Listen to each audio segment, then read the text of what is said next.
Gustavo Díaz Ordaz nació en Puebla el 12 de marzo de 1911. Su padre, Ramón, se desempeñaba como jefe rural. Su madre, Sabina Bolaños, parecía repudiar a Gustavo por su físico y prefería a su hermano Ernesto.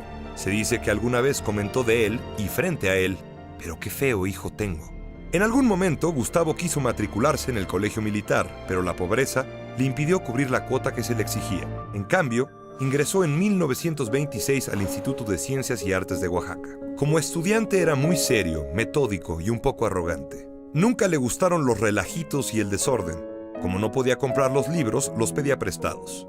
Compensaba la pobreza y la fealdad con el estudio, y años después con el cultivo de su bien modulada voz.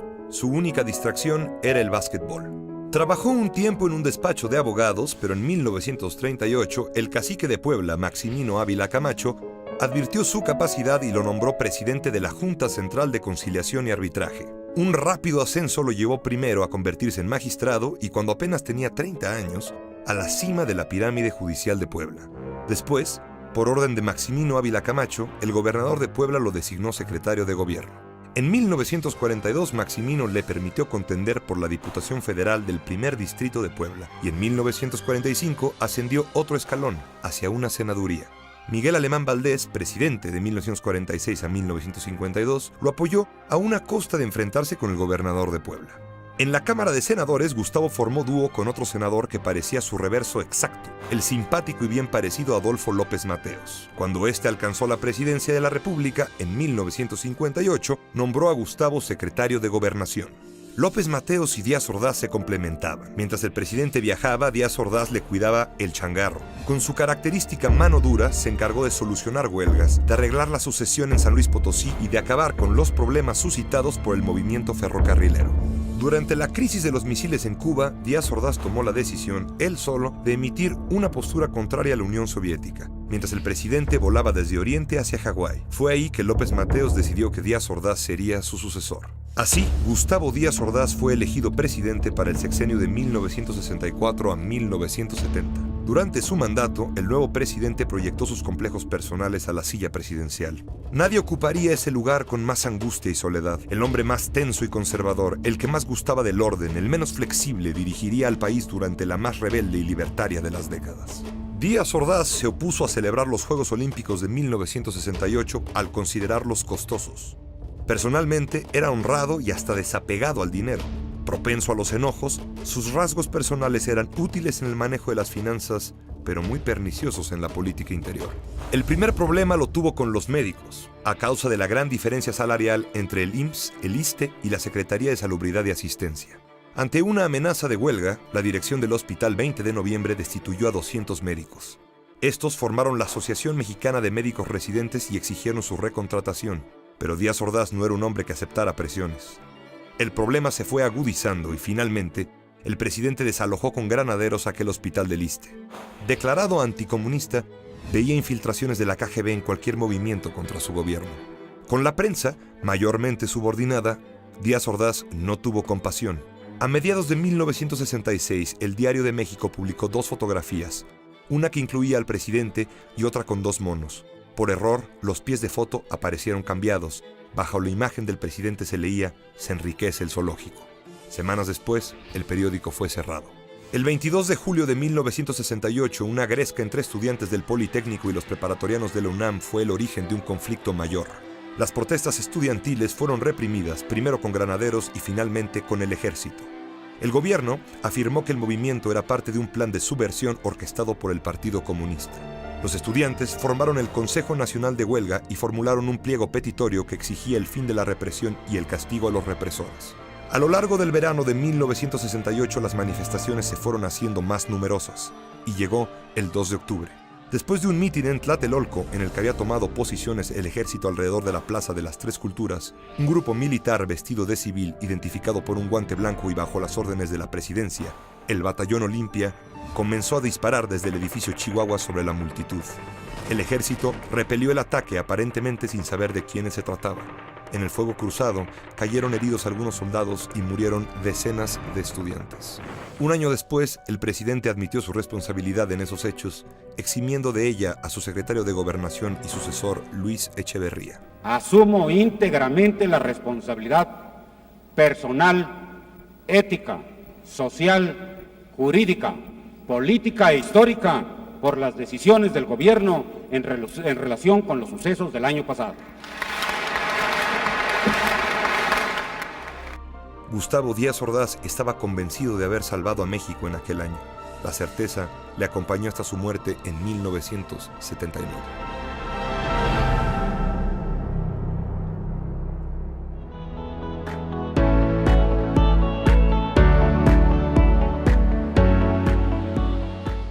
Hola, buenos días a toda la comunidad UPN. Mi nombre es Ingrid Chávez y el día de hoy estoy aquí en compañía del expresidente Luis Echeverría, el cual emitió su mandato en la presidencia de México de 1970 a 1976. El día de hoy le realizaremos una entrevista en base a esos sucesos. Y pues nada, buenos días, presidente. Buenos días. Encantado de tenerlo aquí. Encantado igualmente. Ok, bueno, me gustaría iniciar con una tanda de preguntas que preparé. Puede contestar las que usted guste, las que no las podemos omitir y pues seguir con lo demás. ¿Qué me puede decir acerca sobre su mandato?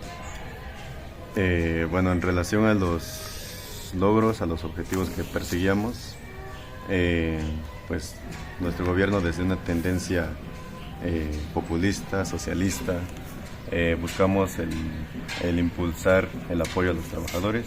Creamos el centro de Infonavit para el apoyo del sector trabajador. Lamentablemente durante mi sexenio se vivió una crisis económica bastante fuerte, pero son dadas a los modelos económicos que se han seguido durante el sexenio. Podría ser recibí el sexenio, recibí la presidencia con una serie de problemas sociales, de luchas sociales, como ya ha de ser de su conocimiento, y pues nada, creo que sería una decisión buena de haber actuado de la manera que actuamos. Okay. Sí, esto fue como los objetivos en general, pero me gustaría hacer énfasis en los movimientos sociales que comentó, los cuales son acerca del Jueves de Corpus y la matanza de Tlatelolco, ya que usted, siendo secretario de gobierno en 1968 y ahora recibe la presidencia, pero también la recibió con el Jueves de Corpus. Ok. Bueno, fue un suceso que se llevó a cabo por un grupo paramilitar que se llama Los Halcones. Ese grupo se encargó tenía el objetivo y la tarea de erradicar cualquier movimiento social como el de 68, con el uso de la violencia. Sí fueron agentes federales los que ejecutaron esa orden, pero creo que el actuar de esos chicos marginados que conformaban el grupo de Los Halcones, creo que se salió de control y llevó lamentablemente a una masacre como la que ocurrió 3 años antes. Claro. Y acerca del 68, ¿qué me puede decir? ¿Será que el presidente en ese entonces, Gustavo Díaz Ordaz, actuó de la manera adecuada? Pues son decisiones políticas, todo es esos chicos como que buscaban, no sé, proteger ciertos intereses de cierto sector. Entonces creo que el actuar del presidente fue de una manera correcta, el oprimir diferentes eventos para no manchar nuestra postura a nivel mundial. ¿Y a todo esto se arrepiente de alguno de estos dos acontecimientos, ya que en uno usted estaba al mandato y en el otro asumió la responsabilidad? Pues es clave lo que acabas de comentar, pero creo que sí se trabajó de la manera que se debió trabajar, sí se investigaron ciertos casos, entonces no hay nada que lamentar, no hay nada que decir más, todo quedó en las investigaciones correspondientes que se realizaron. Okay. Bueno, muchísimas gracias por el tiempo expendido, espero que se encuentre de lo mejor y esto sería todo por el día de hoy. Gracias.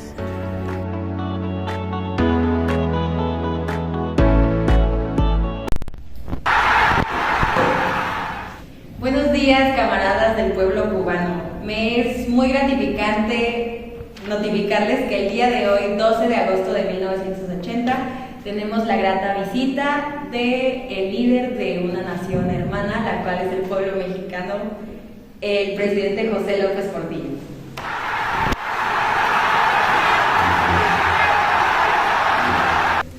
Buenos días, presidente, y nuevamente muchas gracias en nombre mío y de todos mis hermanos cubanos por estar aquí en nuestro pueblo el día de hoy.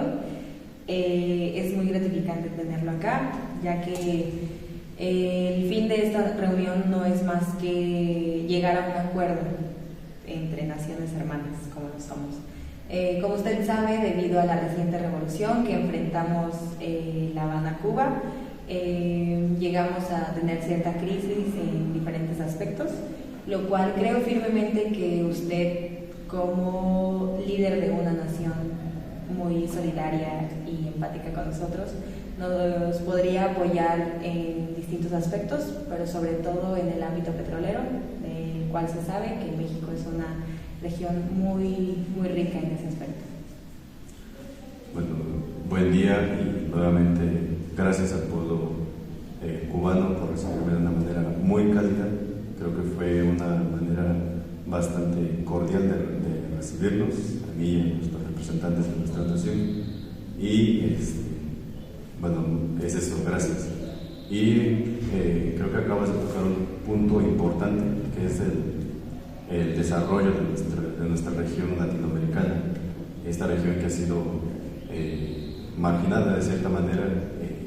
Creo que es importante impulsar las relaciones, las buenas relaciones bilaterales, el desarrollo energético y petrolero de nuestras regiones.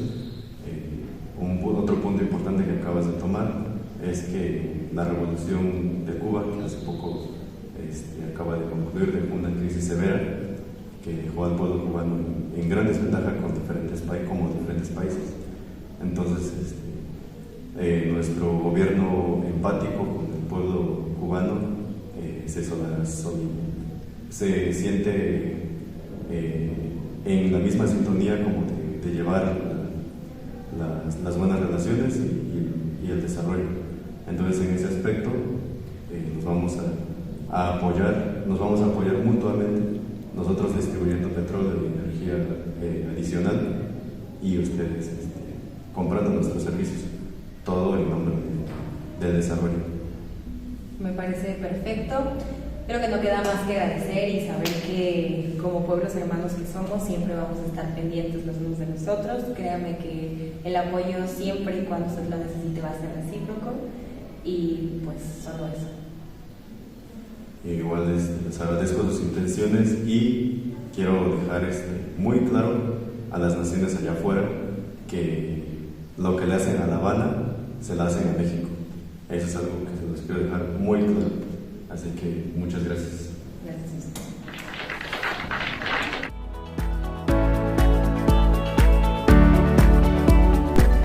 Buenos días al pueblo de México.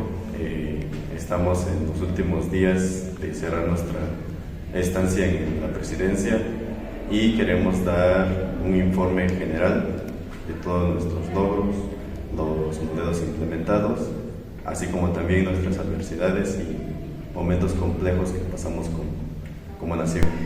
Como primer modelo implementado tenemos el modelo neoliberal, que decidimos retomar los principios del liberalismo, pero esta vez traído a una siguiente etapa en la historia de la humanidad, en la historia de nuestro país. Este modelo consiste básicamente en dar prioridad a las empresas privadas, al sector privado. ¿Para qué? Para que de esa manera las empresas privadas se encarguen de darles buenos sueldos a los empleados y que la economía siga girando. Este modelo pretende llevarnos a igualarnos a un país de primer mundo. Esa es la idea que tenemos. No logramos implementar lo que es el libre comercio, pero dimos prioridad a las empresas privadas, redujimos el gasto público, con tal de que no, con la idea de no generar una alta inflación. Y este modelo es también social, también se trata de darle oportunidades a la clase trabajadora. ¿Para qué? Para que no sea tan explotada sobre la clase empresarial. Uno de nuestros principales retos que tuvimos como gobierno, como nación, fue el terremoto del 85, que ya es noticia internacional. Este terremoto vino a devastar nuestra nación, vino a dejar una huella imborrable en la comunidad mexicana. Estábamos ganando estabilidad después de asumir la presidencia bajo una crisis terrible que nos dejó el gobierno antecesor, y nuestra economía se iba estabilizando con este nuevo modelo ya antes comentado, pero este terremoto vino a devastarlo, yo lo considero como un terremoto económico porque trajo al declive a nuestra economía, trajo al declive a nuestra estabilidad económica. Cuando justo estaba dando frutos, vino a derribar todo, como lo derribó nuestra infraestructura. Así que atendimos a las familias afectadas, atendimos a las familias que resultaron más perjudicadas, y obviamente a las familias que posiblemente perdieron su patrimonio, perdieron su empleo, y en los peores de los casos perdieron su vida. Bueno, y para finalizar este informe, pese a nuestro cierre del gobierno, pese a nuestra conclusión de nuestra estancia en la presidencia, no es de no conocer que diversos partidos políticos se están confrontando ya sea para la gobernatura o para la presidencia del país.